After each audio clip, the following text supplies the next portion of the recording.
Kelly, Curator of Education at the Birmingham Museum of Art, and I'm standing in front of our new family gallery's Bart's Art Venture. It's not quite open to the public, as you can see. We've got it all concealed, but we're working hard and it's almost finished. So today, there's no one around, so I thought we could give you a sneak peek of what's inside. So come on. So welcome inside Bart's Art Venture.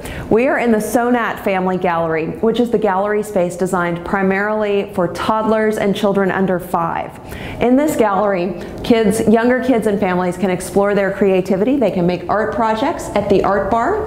Behind me, we have an amazing pegboard where visitors can explore shape and pattern and look at works of art in our collection that use shapes in them.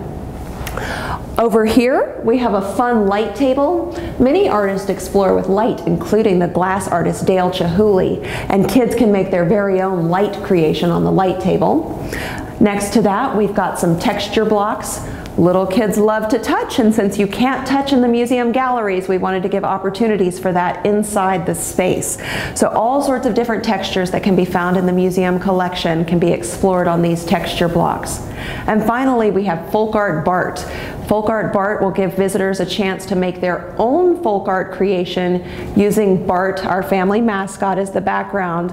And they're not on there yet, but there'll be all sorts of different objects that visitors can magnetize to Bart. This station is a mask station. The museum is so fortunate to have masks from many different cultures around the globe: Native American, pre-Columbian, African, Asian, so many. And we wanted to give kids the opportunity to really experience why you might wear a mask and how that may make you feel. But we also wanted them to develop their very own patterns for their mask. So using dry erase crayons, visitors can create patterns on these masks. They can do different designs and drawings. They can give it eyelashes if they want. And all of this will then wipe off so that the next visitor can make their very own personalized mask. And the cool thing, when you're done with your decoration, you spin it around and look at yourself in the mirror. Very fun. I hope that this sneak peek has made you as excited about the gallery as we are. We can't wait to see you on May 19th when the gallery opens to the public. Join us at 11 a.m. for the grand opening celebration.